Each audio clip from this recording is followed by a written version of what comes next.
saya khawatir anak ini sampai putus asa karena jangan-jangan di sekolah pun dia juga dibully temannya atau diejek ya karena belum punya buku dan tidak punya pena. Nah, itu kan menjadi satu beban tersendiri bagi anak. Mestinya memang pendidikan itu kan menjadi tanggung jawab negara dan itu tertuang dalam Undang-Undang Dasar. Nah, apa yang seharusnya diberikan ya selain fasilitas pendidikan, akses dan juga segala kebutuhan pendidikan yang mendasar bagi anak. Kalau dari Ibu sendiri, dari kacamata KPAI gitu ya, menanggapi kasus ini, bagaimana sebenarnya melihat kasus ini tuh dari sisi pemenuhan hak dasar anak? Bu, silahkan. Ya, jadi yang pertama kami sangat prihatin ya Mbak, ada anak yang akhirnya mengakhiri hidup dengan persoalan yang barangkali bagi kita semua orang dewasa ini sangat sangat kecil gitu ya, karena belum bisa untuk beli buku dan pena. Nah, kami di KPAI sudah melakukan upaya, termasuk pagi tadi kami case conference kasus ya, terutama dengan dinas pendidikan setempat, kemudian dengan sekolah, dan tentu saja kami berkoordinasi dengan aparat penegak hukum dan juga pengada layanan UPTD PPA dan yang lain-lain. Intinya adalah kami sangat menyayangkan hal ini terjadi karena anak memang memiliki hak yang dasar, termasuk hak untuk mendapatkan pendidikan. Kemudian yang kedua, kalau kita melihat anak ini juga berada pada garis kemiskinan. Itu artinya memang anak tumbuh dan berkembang dengan kondisi yang terbatas. Nah, yang ketiga, anak ini juga pada pengasuhan ketiga, Mbak. Ya, tadi benar dikatakan bahwa anak ini tidak hidup dengan orang tua, tetapi dia hidup dengan nenek. Itu pun juga menambah kondisi kerentanan anak ya. Nah, terus keempat ditambah lagi dengan kami meminta kepada aparat penegak hukum dan tadi juga kami sampaikan kepada pihak sekolah, terutama guru dan kepala sekolah untuk melebarkan, mengembangkan kasus ini. Dalam artian saya khawatir anak ini sampai putus asa karena jangan-jangan di sekolah pun dia juga dibully temannya atau diejek ya karena belum punya buku dan tidak punya pena.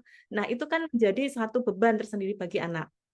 Nah, perlu kita ketahui, Mbak, motif anak ini tidak bisa berdiri sendiri. Artinya betul bahwa anak ini tidak bisa beli buku dan beli pena, tetapi kita lihat juga ada motif-motif lain yang menyertai, sehingga anak memiliki keputusan untuk akhirnya mengakhiri hidup ini kan karena dia sudah mengalami kebingungan, ya, kemudian mengalami emosional yang tidak tahu mengekspresikannya seperti apa, sehingga ya sudah dalam benak dia adalah mengakhiri hidup adalah menyelesaikan persoalan. Begitu, Mbak.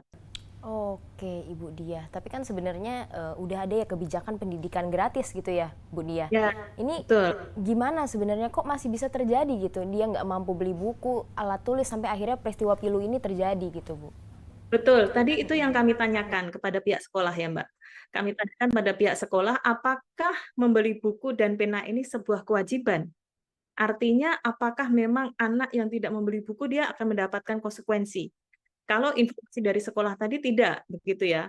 Tetapi bahwa kemudian si anak ini merasa sampai dia terpuruk, sampai dia tidak kuasa untuk apa ya, memenuhi perlengkapan untuk sekolah ini kan yang menjadi persoalan. Dalam artian tadi kami menyampaikan ke pihak sekolah harus menjadi kerentanan dan responsibilitas dari sekolah gitu ya. Karena toh tidak semua anak memiliki kondisi yang sama dengan yang lainnya, artinya mampu membeli buku. Nah, ini dia hidup dengan nenek, kemudian dia berada dalam garis kemiskinan, kemudian ditambah lagi dia harus memenuhi sendiri itu kan tidak cukup bagi seorang anak usia 10 tahun, Mbak.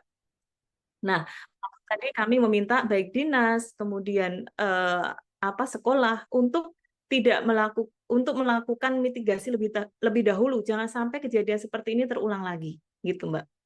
Oke, oke. Jadi sebenarnya masih masih banyak ini ya, Bu ya, apa ya?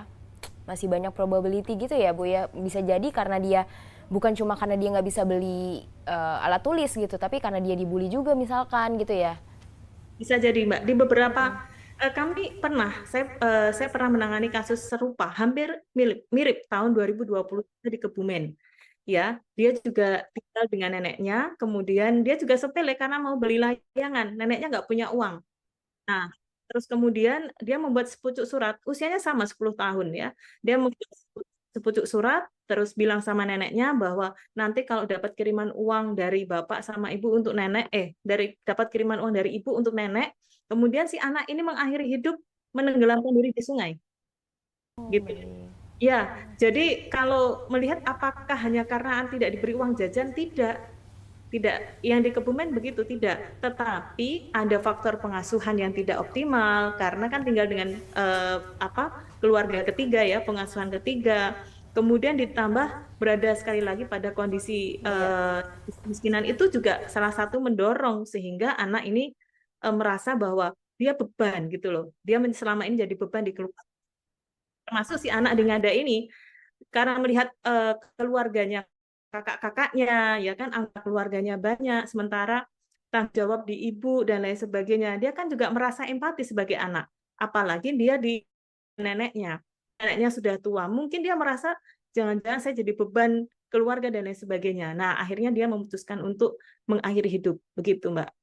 Oke, Ibu Diah, kalau dari kacamata KPAI ini sebenarnya peran negara tuh harusnya sejauh apa sih? Peran negara dan Pemda ya untuk memastikan anak dari keluarga yang kurang mampu nih bisa tetap dapat hak yang layak gitu, Bu Diah. Iya, betul. Jadi negara itu kan duty bearer. Dia harusnya memenuhi semua fasilitas ataupun juga kebutuhan dasar dari anak-anak. Salah satunya adalah ada hak sipil, ya, kemudian hak pendidikan, hak keluarga dan pengasuhan, dan hak kesehatan dan kesejahteraan. Nah, mestinya empat hak ini menjadi wewenang negara untuk memenuhi. Ya, salah satunya ketika keluarga dalam kondisi kemiskinan ekstrim, itu mestinya kan ada data, kemudian juga diberikan bantuan, kemudian juga diberikan pendampingan, bantuan pun tidak cukup ya, pendampingan juga, sehingga si keluarga yang tidak mampu ini, meskipun dia dapat bantuan dari pemerintah, namun dia dapat mengusahakan ya untuk bisa memenuhi dirinya dan keluarganya juga. Nah, kemudian yang kedua terkait dengan hak anak. Mestinya memang pendidikan itu kan menjadi tanggung jawab negara dan itu tertuang dalam Undang-Undang Dasar. Nah, apa yang seharusnya diberikan? Ya selain fasilitas pendidikan, akses, dan juga segala kebutuhan pendidikan yang mendasar bagi anak. Nah, kalau kita melihat kondisi pemerintah daerah di Ngada mungkin memang berbeda dengan di DKI Jakarta mungkin ya Mbak, atau berbeda di kota-kota besar di Jawa, kita bisa memaklumi itu. Tetapi kalau kemudian pemerintah lalai, pemerintah daerah ya yang punya data lengkap itu sebenarnya pemerintah daerah lalai dalam hal ini pun juga menjadi evaluasi selanjutnya gitu ya. Jadi tidak hanya pemerintah pusat iya evaluasi, pemerintah daerah juga iya karena yang terdekat ini adalah pemerintah daerah gitu, Mbak. Oke, Ibu Diah. Karena kan kasus-kasus seperti ini pasti berhubungan juga dengan perkembangan anak di dalam rumah gitu ya Bu Dia ya, pasti ya perkembangan psikologisnya atau dia tertekan atau seperti apa itu pasti berhubungan dengan pertumbuhan dia bersama dengan orang tuanya. Kira-kira kalau dari KPAI sendiri ada nggak, dari Bu Dia sendiri gitu, ada nggak pesan untuk orang tuanya supaya bisa lebih peka gitu menghadapi kalau anaknya ternyata ini udah terkena tekanan psikologis atau apa gitu Bu? Silahkan. Jadi saya tidak memaksakan semua keluarga itu ideal, ya. Memang baiknya anak itu hidup dan tumbuh kembang di keluarga ideal.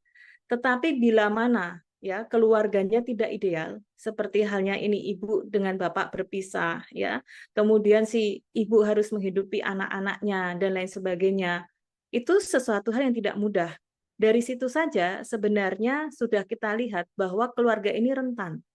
Kalau sudah rentan, mestinya satu ada pendampingan, Mbak. Kan ada pusat pembelajaran keluarga, ya, yang itu milik program pemerintah yang harusnya sampai ke tingkat desa.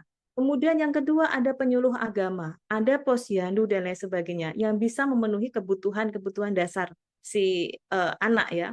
Kemudian yang keempat tentunya ada pemerintah desa. Siapa itu? Pemerintah desa ya pemerintah di kelurahan dengan dana desa yang sekian besar, terus ditambah juga dengan pemerintah dari RT, dari RW sampai RT, itu kan mestinya juga apa ya, memiliki responsibilitas khusus apabila ada keluarga-keluarga yang mengalami kerentanan.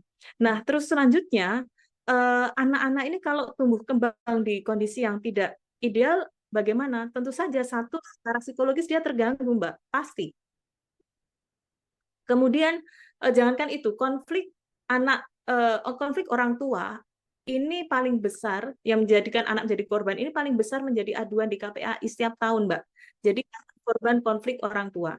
Ini saja sudah tidak ideal. Kemudian yang kedua, tumbuh kembang anak juga pasti akan terganggu dari mulai secara fisik ya, mungkin tidak terpenuhi kebutuhan dasar makanan dan lain sebagainya, sampai pada selain psikologis, fisik juga biologis dan apa IQ ya kognitif itu mungkin juga akan terganggu.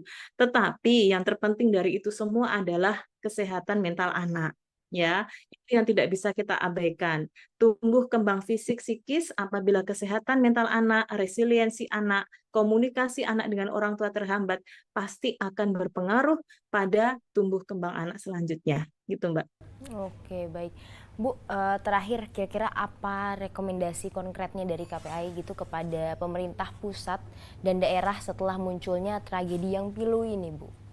Ya, yang pertama hak anak yang meninggal dengan tidak wajar, ya ini kan tidak wajar, itu harus dilihat dan harus diketemukan motif utamanya, ya jangan sampai anak ini nanti mendapatkan apa stigma negatif. Dia sudah meninggal masih dapat stigma negatif, ya. Kemudian kedua adalah jangan proses hukum jangan langsung ditutup ya dalam artian karena kita akan melihat latar belakang dan motif utama, maka hal ini harus menjadi perhatian aparat penegak hukum, ya sehingga ketika sudah ditemukan motif utamanya ini bisa kita cegah di kemudian hari. Jangan sampai kejadian. Nah, yang kedua adalah baik pemerintah pusat, daerah dari 4 hak tadi, terutama hak pendidikan dan kesehatan ini yang sering kali lengah. Pendidikan ini setengah. Kenapa? Karena mungkin terlalu banyaknya yang diurus ya, sehingga hak pendidikan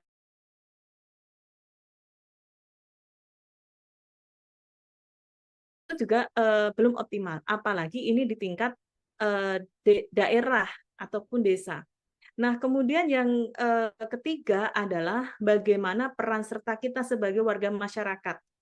Bapak, Ibu ya, ini meskipun kita bertetangga jauh, tapi kalau melihat ada tetangganya yang berkekurangan ataupun membutuhkan bantuan ataupun ada yang tidak wajar, maka kita wajib untuk membantu.